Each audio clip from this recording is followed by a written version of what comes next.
Hello, everybody. My name is Mensur Pudic, and I'm the founder of Simply Motivated. And today, my great friend Pratibha Dey is here. Pratibha, welcome.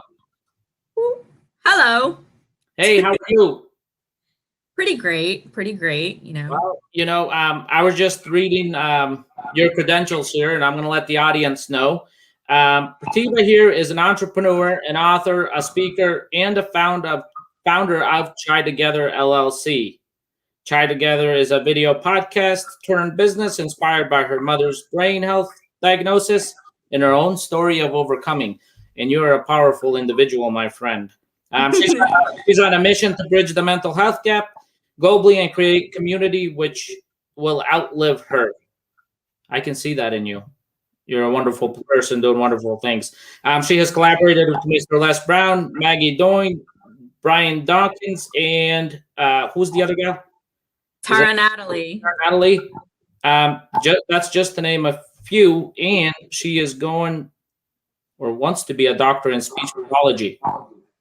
So I have a feeling that you're going to probably do that within the next year because you are on a fast streak here. Yeah, that's going to be a 3.5-year program. I think you're going to do it a lot faster than 3.5. Just knowing you, I wouldn't be surprised if you got it done in half the time.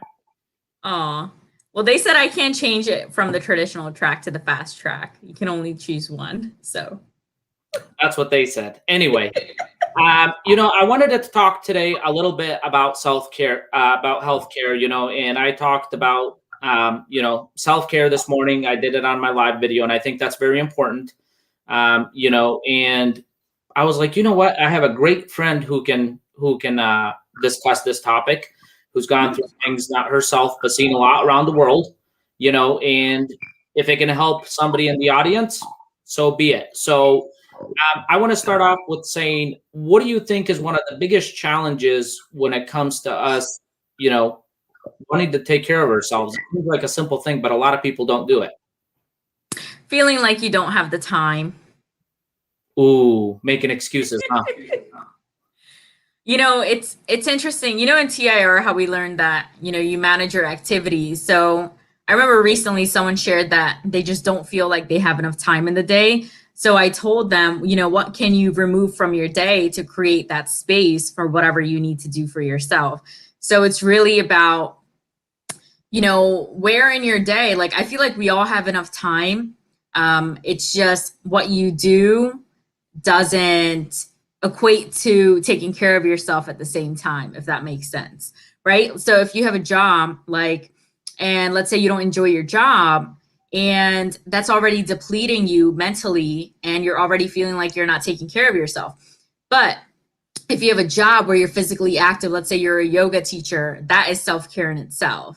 Does that make sense? So if you have a job, let's say even a desk job, let's say if you have like an ergonomic chair, which is really good for your spine, and you're sitting there and you can take breaks. Google, for example, has a great private room, like the quiet room. So does Amazon, like these big corporate companies. I don't know if your company does, but you can go and take breaks. So that is self-care too. So no matter how your day is set up, whether you have a job, don't have a job, whatever field you're in, you can always find that time. It's really about when can I create that time, if you can create a routine or a schedule.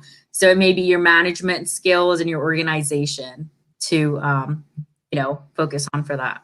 That really good things you say. And when people say we don't have time, we can make time. And we all have those people in our life, typically friends, we don't have time, I'm busy. And everybody knows people that want to make time will make time, right?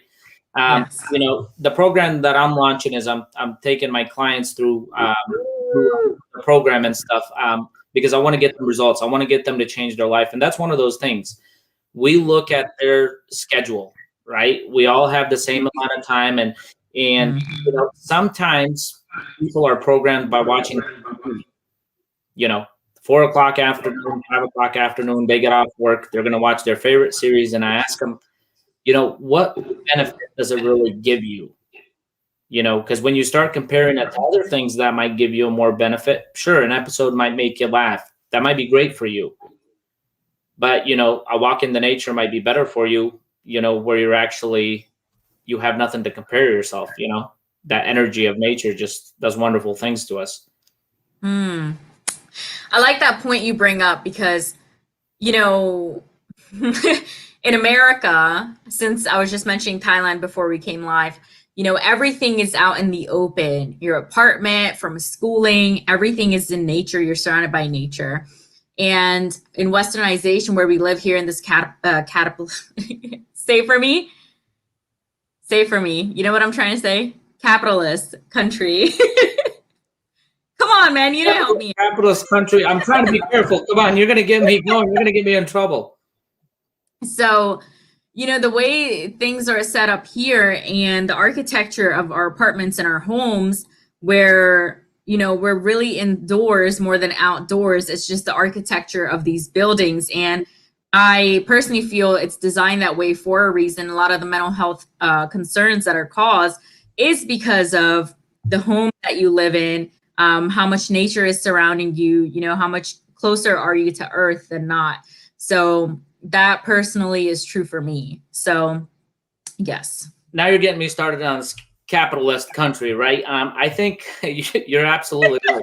I think the system is built. It's built for transportation, right? The United States is built for transportation. It's not built like Europe, where you have a lot of trains and stuff like that, a lot of buses. Of course, you have it in some cities here, but typically, just because of the structure of the United States, how big it is in geographically, it's you get on in your car and you go about your business, right? Everything's so close, everything's so motorized, but those are the things that we want, so we're kind of guilty of it. And I take into perspective, I have an office job. When I get out of my office, for lunch, it's like, well, I have a choice. I can watch something for half an hour or an hour of TV, or I can get moving. Since I work in an office job, I get out and I go on my walks. I had to reincorporate my walks, but I also noticed the results of I sleep better.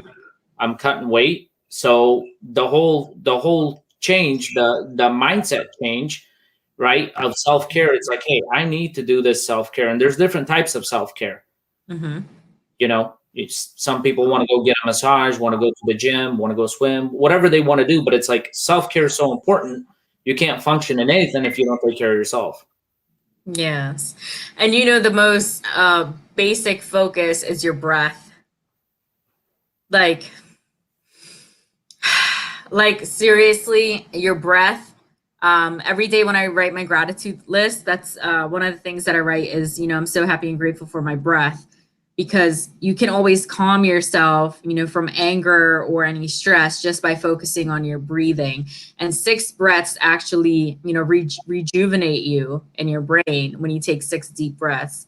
And I feel like that's the most important thing, that you don't have to, like, even if you don't have the funds, right? You don't always have to do something lavish. You can just basically breathe. And meditation isn't always about, or the westernization of yoga now isn't about bending backwards and all these fancy positions.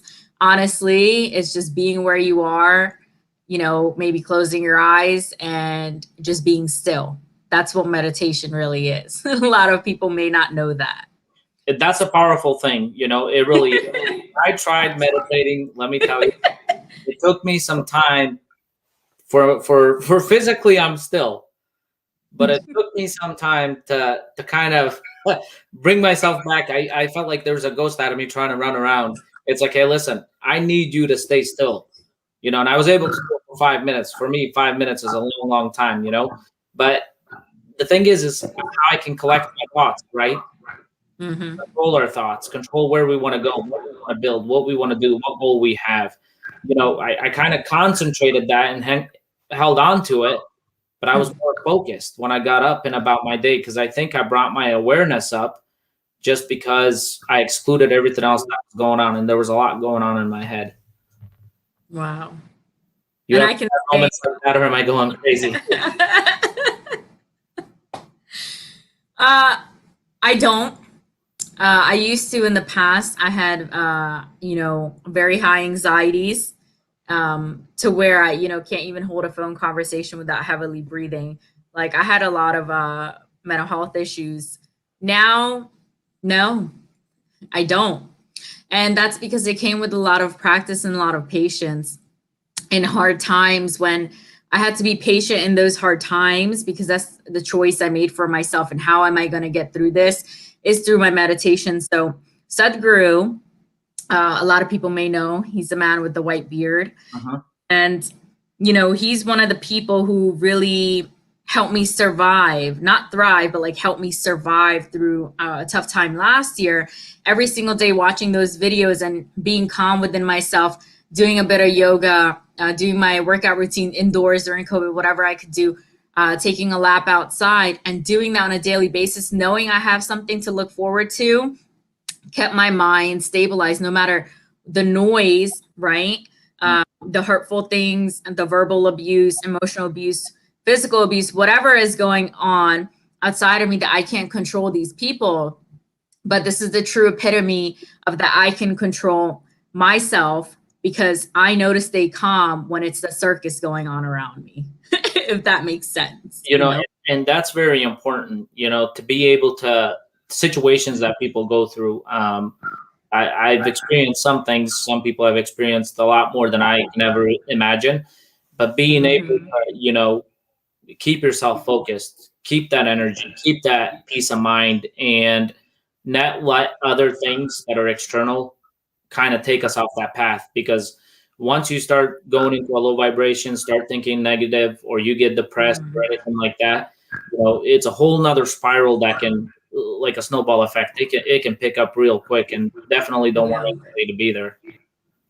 Yeah, I lived there for 12 years and I'm 28. So I definitely understand going to that dark place, and I haven't been back since, because now I have a shield and I know my skills to cope. You know, I've had the multiple therapies, from breath work to hypnotherapy to being Reiki certified to having Sadhguru in my corner, multiple other people, right? Skilled people who I can count on, counselors, psychotherapy. I truly believe a combination of things works for me better than just one thing. I feel like we can always add on and take away whatever we don't need, but abundance is better than lack for me when it comes to different kinds of therapies. And to always be open-minded to the different things.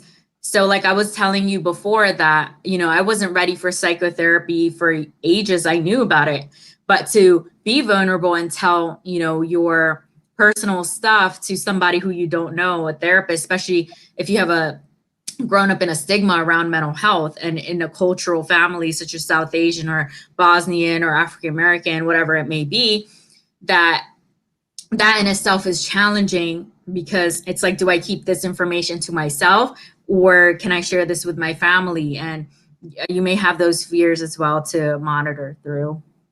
You know, and you bring up a good point on a cultural basis. You know, we're designed, told, molded, you know, don't show fear and stuff like that. The thing is we're chemical beings. Everybody is. It's like, right? People that say, hey, I'm not scared. No, you're not scared for that certain situation, you know, but once you start, you know, pulling things that they love, they care about, trust me, that fear, if it's never been pressed, you don't know until it happens, right? And, you know, I always tell people, always keep an open mind, open opportunities, and always work on self-development, right? You can never go wrong. And I always say it's like a puzzle that we're trying to fill. You know, some pieces don't go where we think they go, but they go somewhere else. But we need to acquire more of those pieces. And like you said, you know, you had different people behind you, different mentors, different people you watched, worked with, but they all developed a part of you, right? Yes. And would you agree that they probably helped develop part of your emotions, just because they had different perspectives, they had different experience that happened to them, and then it kind of tapped into a different part of your mind? And did that kind of have an impact? Did you ever experience that? Yes, totally. So I still have, you know, my coach, Michael Baptiste, he's amazing and so grand. But overall, you know, meeting so many different personalities in Les's program and TIR, and learning that what personalities are for me, what are not. And this is something I'm still learning on, you know, not taking things personal is a very, it can be a very difficult skill to master, because when your emotions are involved, right? We say we're emotional beings. So when you're emotionally involved and you're close to certain people, then you feel hurt or betrayal, for example, it's normal for you to feel like, no, these are my boundaries. For example, I no longer want to associate myself with this person for these reasons. My ethical values and my own integrity does not, equate to what this person is like. And so for me, it really made me stronger in knowing, what I'm comfortable with, what I'm uncomfortable with, and that I don't stray from my own boundaries. That is very important to me, that my boundaries are always grounded, regardless of who the person is, regardless of what they do, their financial status. I don't care about any of that. I care about, how does this person make me feel? Like Les Brown said, when you're around somebody, how do they make you feel? If they make you feel anxious and hot, that is not the person for you. Anyone that you surround yourself with, if you don't feel love, affection, emotionally, verbally, physically, financially stable, or at least one of these things from people that are close to you, such as you, Kristen, Sid, a few others are close to me, right? So I know I can count on you guys, and you guys can count on me back 100%.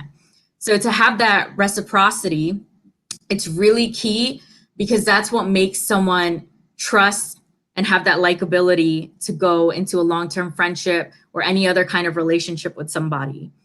So for me, to answer your question, boundaries are key. You got to have self-respect and you got to have boundaries, right? Yeah. I had to, there was a lot of friends that I had to kind of, disconnect myself from. They're good people. They're not bad people by any means, but the energy, the vibration, the thoughts they brought in, especially around me, it wasn't something that was holy for me, where I can take and I can run with this, right?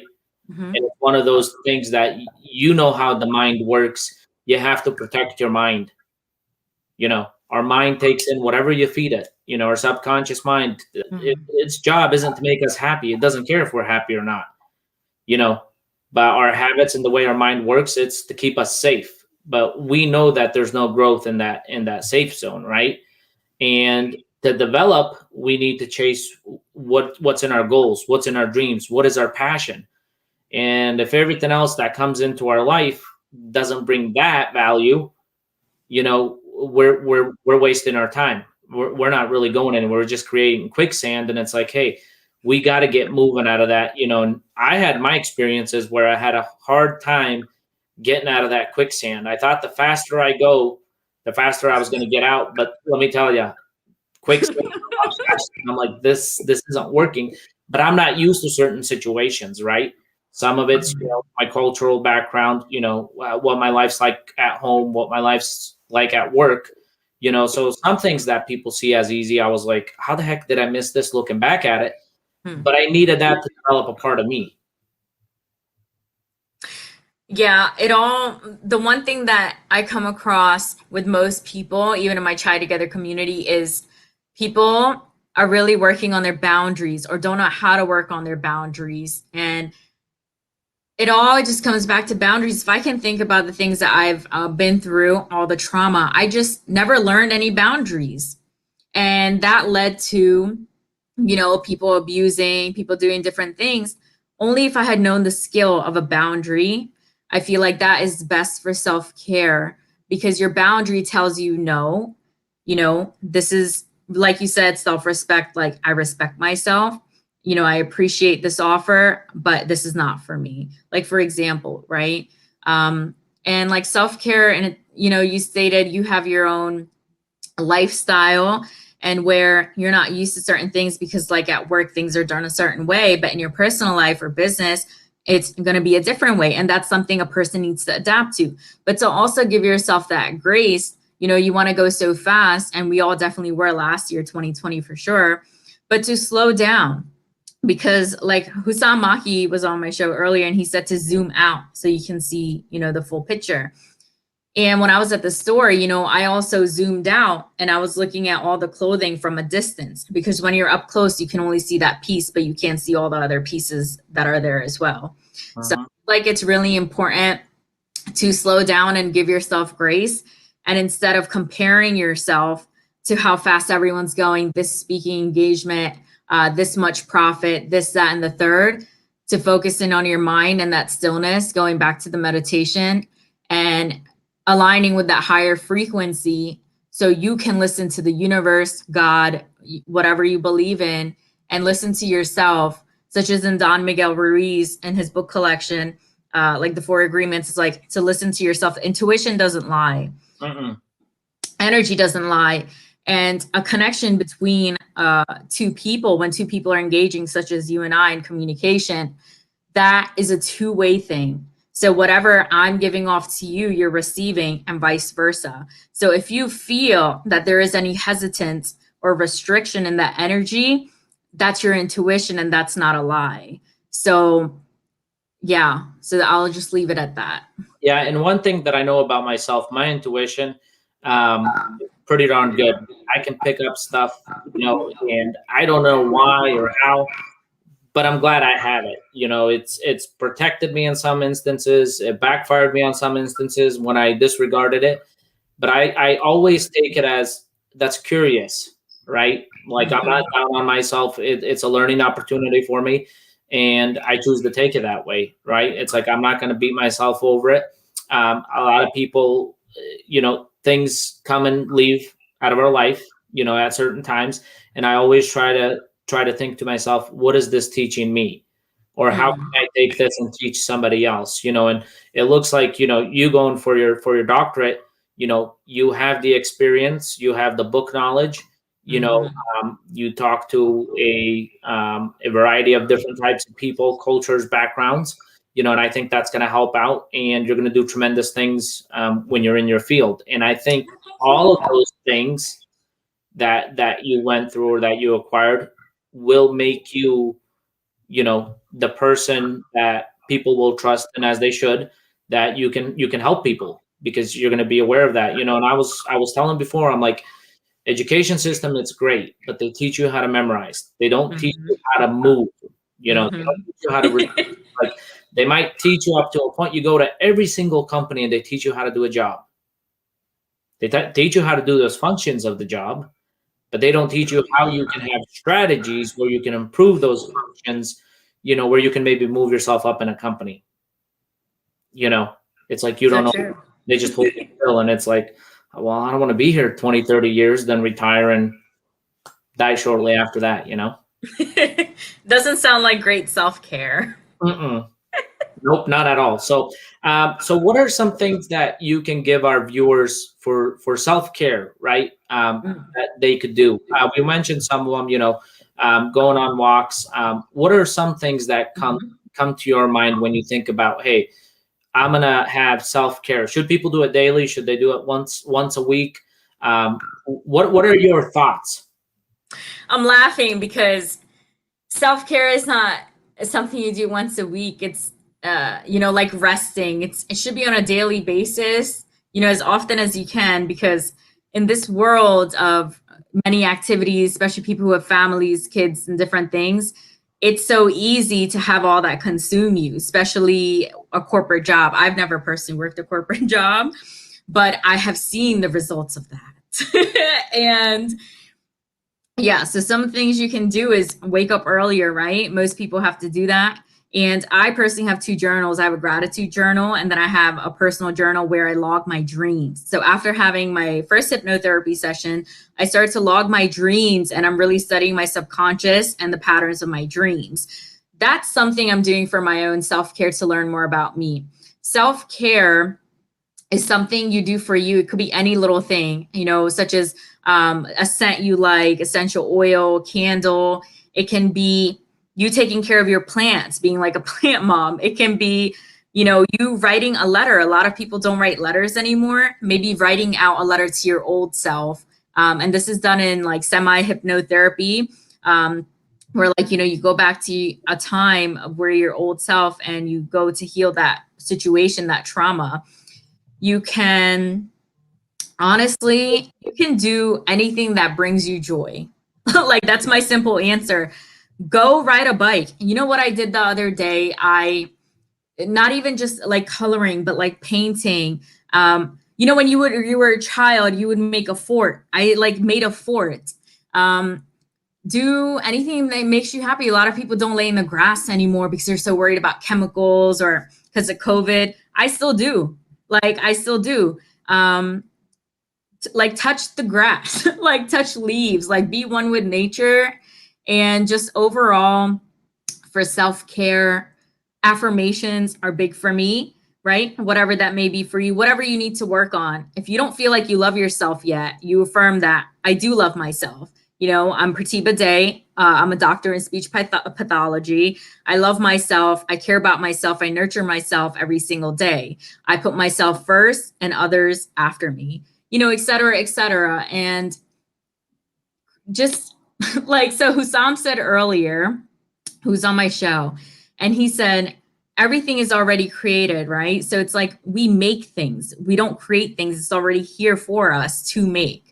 So such as painting and other activities that may bring you joy, you just simply do them. But it can be really hard for you to journal, if that's not a habit you have, such as it was for me, really hard to do it. But simply just doing any one thing that you're comfortable doing right now is my answer. You made me smile. You said simply, and I was looking back at my background there. Oh, I didn't even notice. Yeah. What's it called? I think it's very important that we have, when I look at self-care, I like going to the gym. I like being physically active, releasing the endorphins. But self-care can also be like the mental thing, right? Having a gratitude list is so important. And I know sometimes people watch this and they think, self-talk, positive self-talk, gratitude, that stuff doesn't work. And, it mind boggles me that people say something like that. And it's like, do you do it? And it's like, they've done it maybe a day or two, once or twice.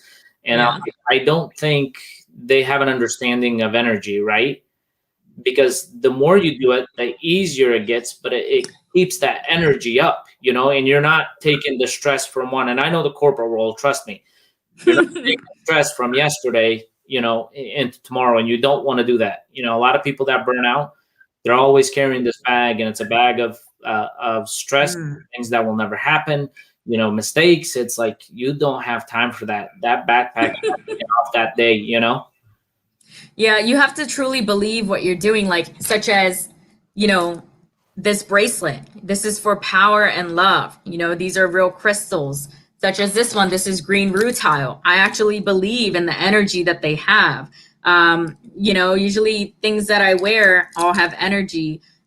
These plants are all real. I have like 5 plants in my room if people don't see, but that's for me. Self-care can also be things that are for you that other people don't see, such as one time when Will Smith was on the Ellen show and he's wearing this belt that made him feel sexy, like under his sweatshirt. And he said, this is for me. But it's really something that's for you. It could be material or something within you. And if you don't have the understanding of spirituality, such as we were talking about earlier on Chai Together with Hussam, if you don't have the understanding of yourself and you don't know yourself, that's a big injustice. I personally believe, like words from my mouth, I personally believe, because if you don't know yourself, you truly are lost in this world and you're wasting all this time going in a circle of the unknown. And we don't have time to be wasting, being in the unknown when you truly do have a purpose. So you need to find a pathway out of that so you can know what you need to be doing while you're here, because once you're gone, you're gone. We don't get a second chance, as long as I know. So yeah, that is my sum up for self-care is, find yourself. And that's very important. I don't think there's anything more important than us ourselves, right? Finding out who we are, what we stand for, taking care of ourselves, taking care of the people that are around us, and just putting good into the world. I can talk from a cultural background. It's a tough crowd. Where I come from, it's a tough crowd. They don't believe in motivational speakers. A lot of people don't support that. That's fine. They're entitled to their opinion, right? Woo! Right. But I keep going towards the goals and everything that I have because that's coming from me, and it's not living that external, from the external environment and fear. It's like I have every capability, that's out there. Either you're going to make a choice to go after it or you're not. So you've been a wonderful guest. Before we go, tell our audience, where could they get a hold of you if somebody wanted to reach out to you? Google my name. Google her name. That's it. Google my name. So that's right. If you Google her name, you will find her. If you go on my Facebook, you will find her. If you go on Facebook, you might see her going through as you filter through your Facebook, because she's doing wonderful and big things out there. And people are starting to notice. People are starting to notice. I've read some messages today. There's a lot of people that are starting to notice, and I think it's because you're bringing everything to the table that you have, and people see that. Yes. And it's also just to quickly say, because I created space for new people, and I also narrowed down my circle of true friends, and that led me to focus and be still that I talk about, and it led me to these next steps. It's because I'm not around noise. I'm really just honed in to what I need to be doing. Yeah. It looks like you have a target, and our mind works on targets. Once you find that target, you're after it. So thank you. I'm looking forward to having you on here again. You've been a great guest. Soon to be doctor. Yes, it will happen. And I really would love to make it before my parents move on from this realm of the world. So that's you're a wonderful person doing wonderful things, and I know you're doing a lot for everybody.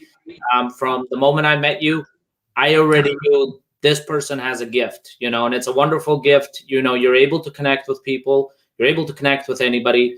You're a lovable, kind person. You tell people exactly what they might not want to hear, but it's something that they got to keep going, and I noticed that. And, when I have my group of friends, my friends don't always have to agree with me. They can tell me exactly where they're at, and it's like, I don't take things personally because everybody's entitled to their opinion, right, wrong, or indifferent.